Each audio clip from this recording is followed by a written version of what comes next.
everybody, welcome. I'm Paul Allen and we're at Villa Incognito in Fort Lauderdale, Florida, where it's November, the perfect time. Just going into the winter time, so it's nice and it feels great outside. It's not too hot, not humid, and there's no mosquitoes out, which is my favorite part.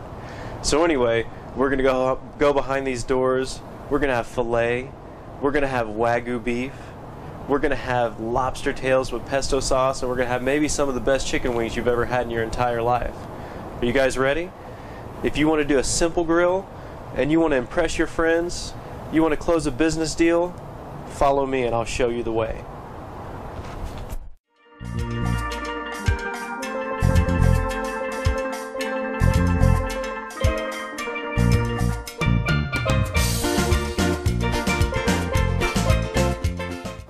Truffle pesto sauce, basil pesto, sriracha, gluten-free tamari, sea salt, freshly cracked pepper, 2007 Opus 1, prime grade Filet Mignon, Wagyu Rib-Eyes, organic chicken wings, Canadian lobster tails, love. I always cook with lots of love. Cooking wine.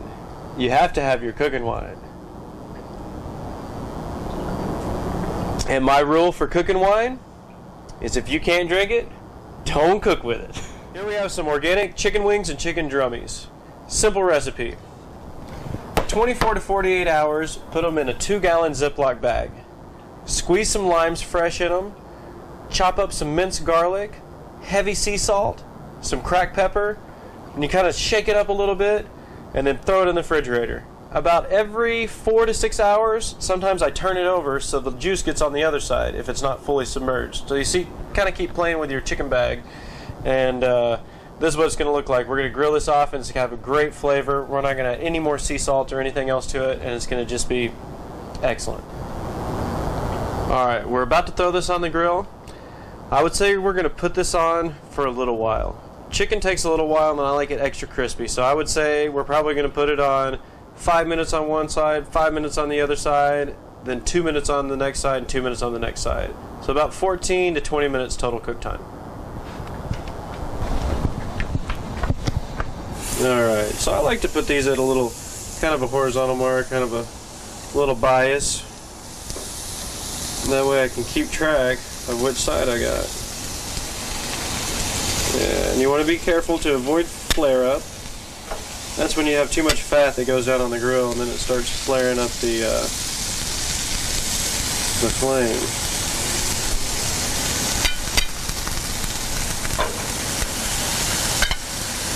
Nice.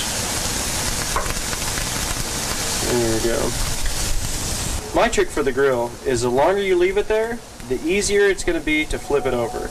If you leave it there for just a couple minutes, it's going to be super hard and sticky, and it's going to stick to your grill. So don't be scared to leave it there and get a nice sear on it. Alright, now we're going to head over and we're going to get that filet mignon on the grill. Some prime grade filet mignon. We've marinated it with tamari soy sauce, sriracha, some Mediterranean sea salt, and I think we're going to hit it with a little bit of cracked pepper.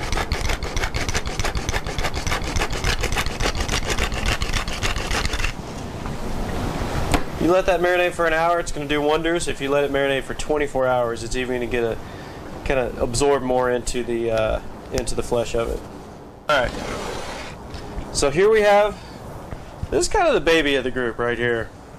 This is a Wagyu Rib-Eye, and that's above prime. That right there is prime. This is Wagyu. They massage the cow, they feed the cow wine, they give the cow apples and manicures and pedicures. It's crazy. Anyway, this right here is the stuff. This is what you want to try. What I'm going to do is simple salt and pepper.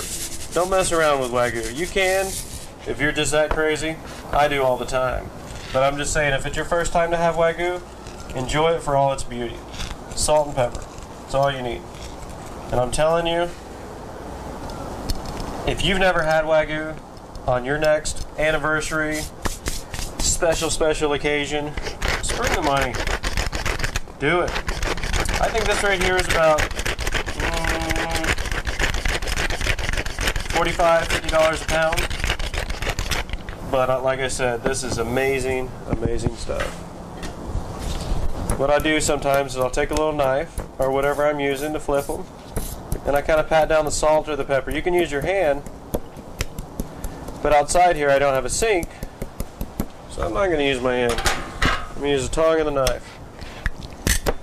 Whoa, watch yourself. Make sure you get a hold of that Wagyu.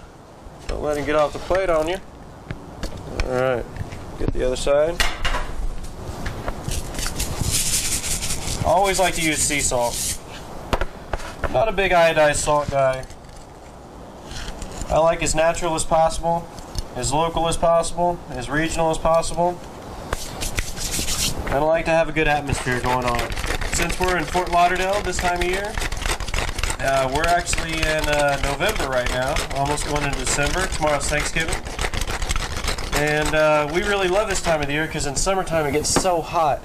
So whenever we get a chance to enjoy some nice cool evenings, I'd say it's probably about 69 degrees tonight. It's feeling nice. Put your shorts on, flip-flops, grilling outside with your friends. Alright, so we're going to take this to the grill. Yeah, I guarantee.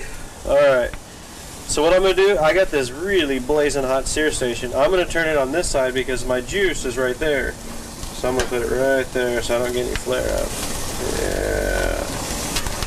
Oh yeah. Oh yeah. That's going to be good. Look at this, guys. You have some friends over. You have some business people coming over. You have a girl coming over. This is going to be nice. Filet Mignon, Wagyu Rib-Eye, organic chicken wings and drummies. See, now sometimes you get a little flare up like that. I'll just move them over here. You work the grill. Don't let the grill work you.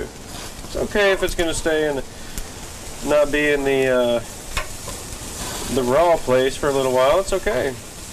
Like I said, you own this grill. The grill doesn't own you. You can always take it. You can always take the chicken away and then put it back if you need to. Alright, so over here, this right here, this sears at a real hot temperature. This is pretty unique to have on this grill. Not all grills are equipped with this, but it's going to put a nice sear on each side, and then I'm actually going to flip it over to the grill over here to finish it off. And I'm telling you, it's going to put a nice crust over here. Rib-eyes, I'm going to leave those for a little bit longer. I like to get a nice crust on them. You want to do this right. I would say on here, I'm going to kind of take these just under medium. Just over medium rare on here. It's going to be good. It's going to be good. Alright. Look at that. So we're just going to transfer them over here on the low spot of the grill. Nice. Right there. I'm going to take these boys over here. What I'm going to do is I'm going to turn down a little bit. So let these kind of do their thing. So I can make some room for that Larry the Lobster. Lobsters. Oh. First thing you want to do is you want to smell your lobsters. Lobsters should smell like the ocean, which is fresh and nice. It shouldn't smell stinky and nasty. These smell nice. I like South African lobsters. Some people call them prawns because they don't have the pinchers. I also like Maine. These happen to be from Canada. What I'm going to do is I'm going to season them up. Just some simple salt. We're going on salt. We got a little pesto we're going to throw on these. Moving this over here.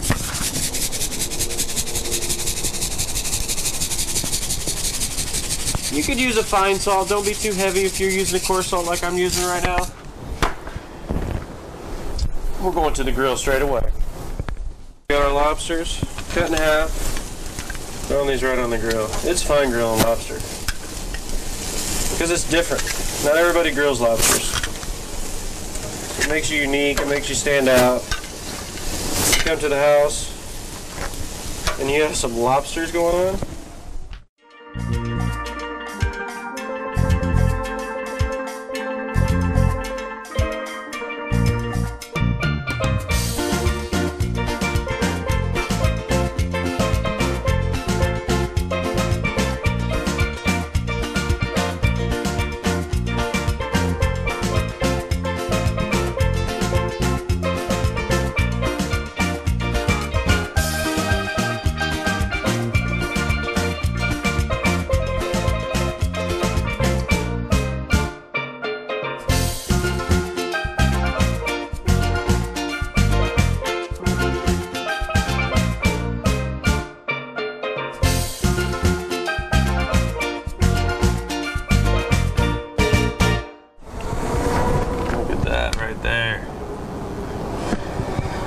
like it, I like it.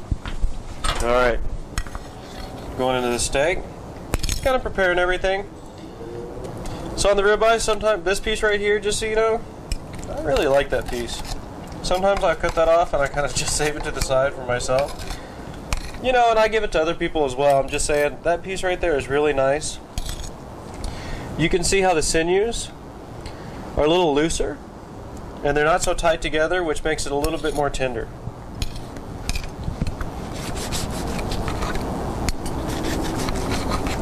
Alright.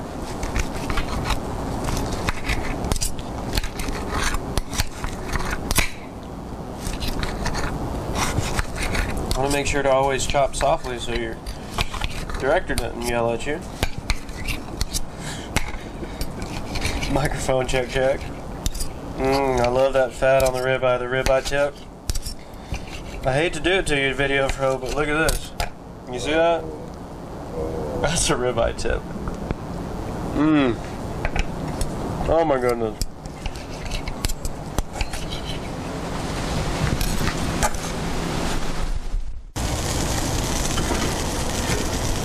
Alright, so we got our chicken coming off.